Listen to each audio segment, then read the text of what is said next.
तो दोस्तों, आप जो क्रियात्मक अनुसंधान यानी एक्शन रिसर्च फाइल है जो बनाते हैं बीएड सेकेंड ईयर के अंतर्गत, वो आपको और कहीं पे नहीं बल्कि इसी चैनल पर आप बने रहिएगा। आपको यहीं पे प्रोवाइड करवा दी जाएगी बहुत ही शानदार ढंग से। ज़्यादा कुछ भी नहीं करना आपको।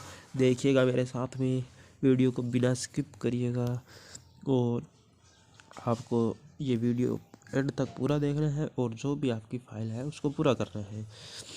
वीडियो में आपको जो भी दिख रहा है वो आपको सेम कॉपी कर देना है। चैनल को सब्सक्राइब कर देना है और लाइक कर देना है। चलो देखते हैं क्या है इसमें जो मेन टॉपिक्स जो आपको अपने डायरी के अंदर लिखने हैं।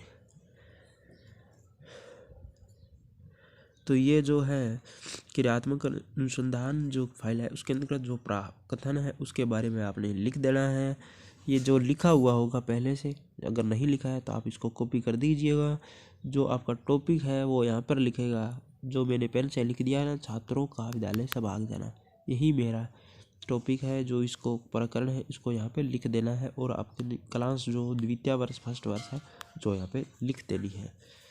नेक्स्ट चलते हैं आगे दोस्तों। एक्शन रिसर्च फाइल यानी एक्शन रिसर्च है, ये अपना क्रियात्मक अनुसंधान है।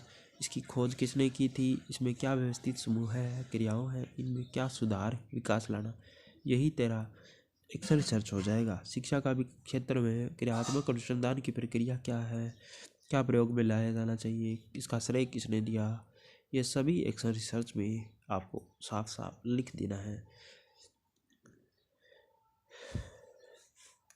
नेक्स्ट देखिएगा दोस्तों, स्टीफन कोरे के अनुसार क्या है सही दिशा, क्या है सही कार्य, क्या है इसका मूल्यांकन कैसे होगा, अनेक व्यक्ति अनुसंधान कैसे करते हैं, और स्टीफन कोरे ने ये सब इसी अपनी परिभाषा के अंतर्गत डेफिनेशन के अंतर्गत देख आपको दे रखा है। यहाँ से आप अपने इस फाइल में इसको सेम कॉपी करके अपना जो टॉपिक दिया है उसको कंटेस्ट कर सकते हैं, साथ में उस टॉपिक और लिख सकते हैं। क्रियात्मक अनुसंधान की क्या विधि है, शिक्षा के क्षेत्र में यह कैसे अपना योगदान है, समस्याओं का अध्ययन के लिए क्रियात्मक अनुसंधान का प्रयोग कैसे होता है या कैसे करते हैं, यह सब क्रियात्मक अनुसंधान की। अब नेक्स्ट है क्रियात्मक अनुसंधान की उत्पत्ति। इस प्रत्यय को की उत्पत्ति है, स्रोत है वो आधुनिक मानक व्यवस्था का सिद्धांत ही है और इसमें व्यवस्था के कार्यकर्ता के साथ कुशलता के साथ साथ समस्या का समाधान की क्षमता होती है। यदि इसमें किसी कार्यकर्ता की भली प्रकार इसको समझ सकता है तो उसका गहन अध्ययन भी कर पाता है और स्वतंत्रता होनी चाहिए सब करने में। समस्या का समाधान ढूंढने में, समस्या का समाधान है उसको ढूंढने में भी क्या होना चाहिए, कार्य कौशल है, उसका विकास कर सकता है मनुष्य।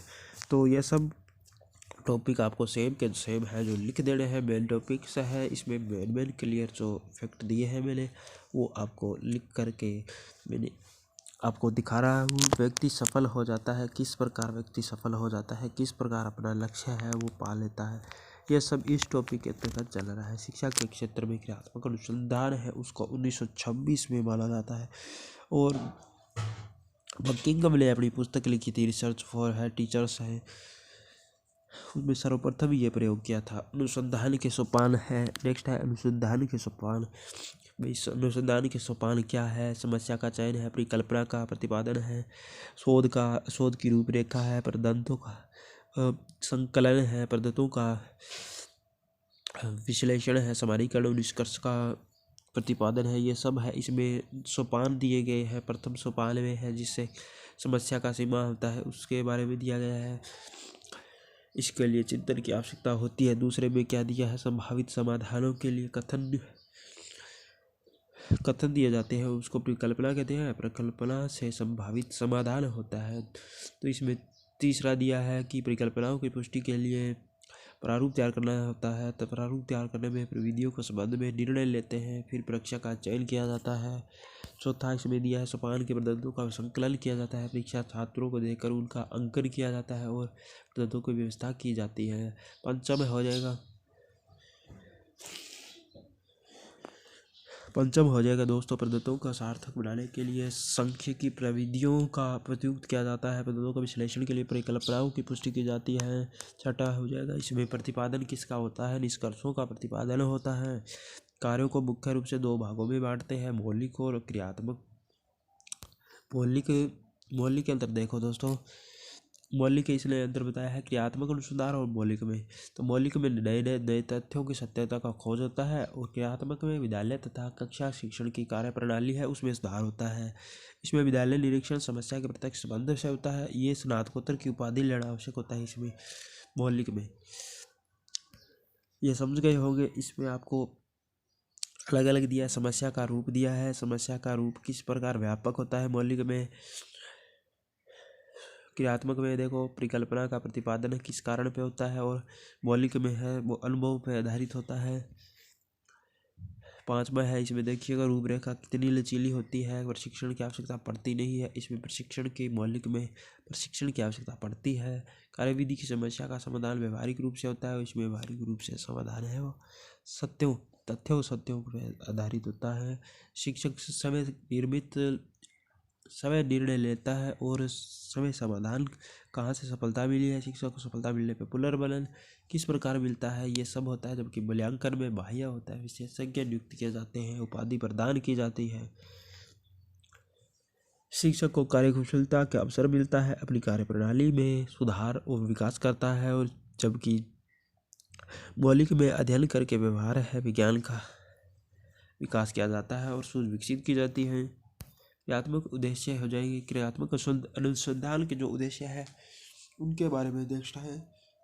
विद्यालय में कार्यप्रणाली में सुधार तथा विकास किस प्रकार होता है, प्रजातंत्र के वास्तविक गुणों का विकास किस प्रकार होता है, कार्यकर्ता शिक्षकों का प्रबंधक है वो वैज्ञानिक दृष्टिकोण किस प्रकार विकसित करता है, विद्यालय के कार्यकर्ताओं में कार्यकुशल है उसका किस प्रकार विकास होता है, परंपरागत रूढ़िवादी तथा यांत्रिक वातावरण में सुधार है वो विद्यालयों का किस प्रकार होती है, प्रभावशाली किस प्रकार विद्यालय की कार्य प्रणाली है वो प्रभावशाली होती है, निष्पत्ति स्तर का ऊंचा किस प्रकार छात्र उठाते हैं, और प्रशासन की कार्यप्रणाली में परिवर्तन यह सब किस प्रकार होता है। ये क्रियात्मक अनुसंधान की जो उद्देश्य है उसके अंतर्गत आपने चर्चा की थी। क्रियात्मक अनुसंधान का क्षेत्र कौन कौन सा है, तो इसमें फर्स्ट लर्नर है, टीचर हो जाएगा, मेथोलॉजी हो जाएगा, एवोल्यूशन हो जाएगा, स्कूल एडमिनिस्ट्रेशन हो जाएगा, एजुकेशनल कंसेप्ट हो जाएगा, पेरेंटल कॉर्पोरेशन हो जाएगा, एजुकेशनल स्कूल जो कंसेप्ट है उसके अंतर्गत जो कक्षा के शिक्षण विद्या तथा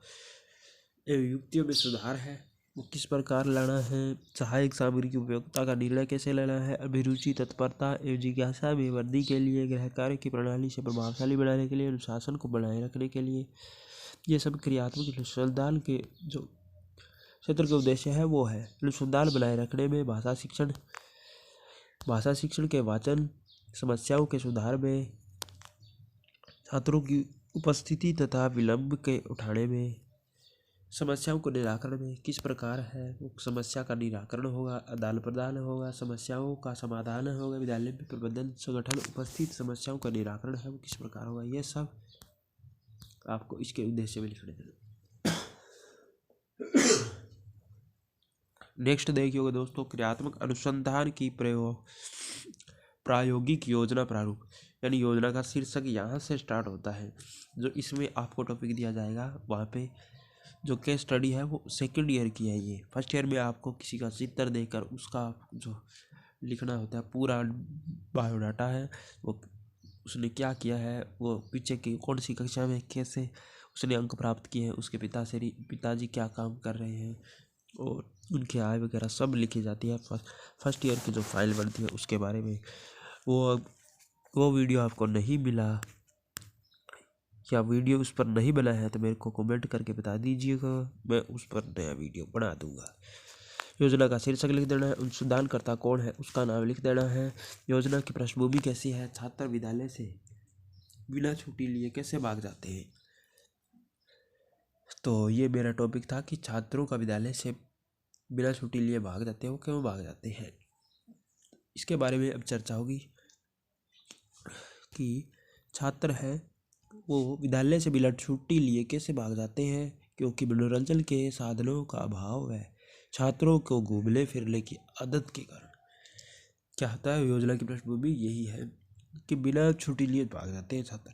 क्यों भाग जाते हैं? प्रस्तावित अनुसंधान के उद्देश्य है इसमें छात्रों की शैक्षिक ब्राह्मण व्यवस्था कराओ, यानी छात्रों को घूमने फिरने की व्यवस्था कराओ यार, कहीं टूर पे लेके जाओ उनको, खेलकूद या प्रशिक्षण की योग्यता प्रतियोगिता जो भी है उनको योजना कराओ, फिल्म दिखाने के लिए उनको सिनेमा हॉल में ले जाओ, व्यवस्था करनी चाहिए। ये सब कक्षा में विषय वस्तु को रुचिकर बनाना चाहिए, यानी जो भी अपने विषय वस्तु पढ़ा रहे हैं कक्षा में उसको तो पहले रुचिकर बनाए, उसमें जिज्ञासा है बच्चों में उत्पन्न करनी चाहिए, कुछ जानने की जो भी जिज्ञासा है बच्चे में पहले उत्पन्न करो, फिर उसकी पढ़ने में रुचि होगी।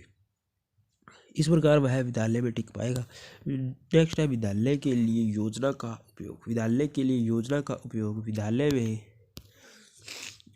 मनोरंजन के साधनों की व्यवस्था का विषय वस्तु है उसको रुचिकर बनाने के लिए छात्रों को रोका जा सकता है। समस्या का विशिष्ट रूप है कक्षा से 10 तक के छात्रों को विद्यालय का भाग जाना, यानी कक्षा 10 के छात्र है वो विद्यालय से भाग जाना है। समस्या का विशिष्ट रूप यही है। समस्या का कारण इस प्रकार हो गया, क्या कारण हो सकते हैं, तथ्य का अनुमान कैसे होगा, शोधकर्ता का नियंत्रण साक्षी क्या है उसके, यानी शिक्षक को मनोरंजन के साधनों का उपयोग करते ही नहीं है। अगर वो मनोरंजन के साधनों का उपयोग करते तो बच्चे अपने आप टिके रहेंगे। छात्रों को अकेलापन महसूस बिल्कुल नहीं होना चाहिए। छात्रों को पढ़ने की रुचि ना है तो उन्हें पैदा करनी चाहिए। शिक्षकों द्वारा ब्राह्मण की व्यवस्था तो बिल्कुल भी करनी चाहिए। छात्रों को नियंत्रण में तभी रख सकते हैं। क्रियात्मक जो परिकल्पनाएं हैं वे क्या होती हैं? क्रियात्मक परिकल्पनाएं क्रियात्मक अनुसंधान पर परिकल्पनाओं का प्रतिपादन कारणों एवं विश्लेषण के आधार पर किया जाता है।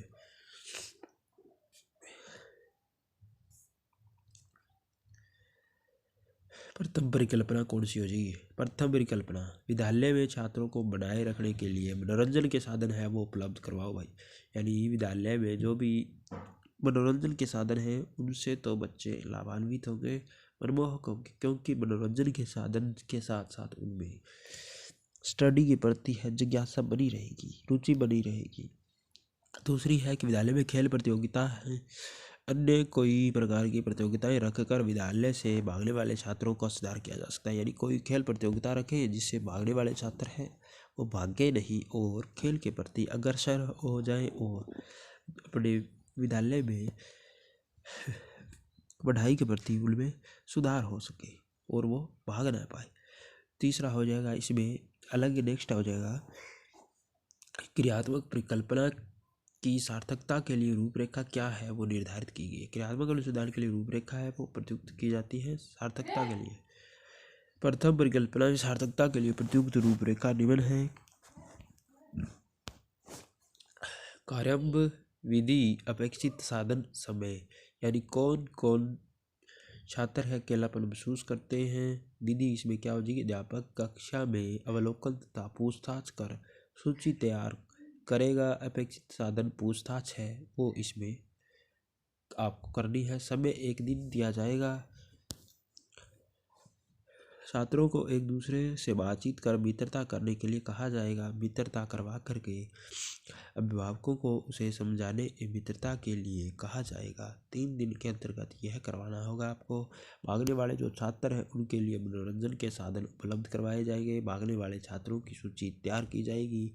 प्राचार्य प्रधानाचार्य से मनोरंजन के लिए साधन है को उपलब्ध करवाने की व्यवस्था का आग्रह करेंगे और 1 सप्ताह में यह सब हम करके कंप्लीट करेंगे। विद्यालय में चौथा हो जाएगा विद्यालय में मनोरंजन के साधनों का प्रयोग करने के लिए दिशा निर्देश है उनको दिया जाना चाहिए। दिशा निर्देश दिए जाएंगे। अध्यापक विद्यालय से मनोरंजन के साधनों का निरीक्षण करेगा। विद्यालय में सभी छात्र मनोरंजन के साधनों का उपयोग करने के लिए कहा जाएगा। यह सब 1 सप्ताह में कंप्लीट किया जाएगा। मूल्यांकन इसका यही है कि क्रियात्मक जो परिकल्पना है उसकी पुष्टि के लिए प्रदत्तों का संकलन भी करेगी। शिक्षक के निरीक्षण, अनुमति सूची, प्रश्नावली तथा परीक्षा की सहायता से प्रदत्तों का संकलन करेगी। नेक्स्ट हो जाएगा दोस्तों इसमें प्रदत्तों का विश्लेषण के लिए निष्कर्ष है उस पर प्रयास किया जाएगा। जो भी निष्कर्ष निकलता है उसका प्रयास किया जाए। अनुसंधानकर्ता की टिप्पणी है कि परिकल्पना की पुष्टि करने के लिए छात्रों को निष्पत्ति परिकल्पनाएं हैं उनको प्रयुक्त किया जाएगा। विद्यालय से छात्रों की सुविधा तथा रुचि के संबंध में निर्णय ले सकता है। विद्यालय में छात्रों को न रुकने के कारण है, उनमें जो भी कारण है उसमें सुधार लिया जाएगा, उनको रुचि प्रदान की जाएगी, उनमें संबंध में जो भी निर्णय है वो लिया जाएगा और उनका निवारण है, समस्या का निवारण है वो करवाया जाएगा। दोस्तों, वीडियो ज़्यादा लंबी नहीं हुई है, लेकिन वीडियो में बने रहने के लिए आपका धन्यवाद। आप बता दीजिए, ऐसे ही मज़ेदार आपको फाइलें हैं जो बनानी है उसको बता दीजिएगा, चैनल को सब्सक्राइब कर दीजिएगा। मिलते हैं नेक्स्ट वीडियो में, तब तक के लिए धन्यवाद।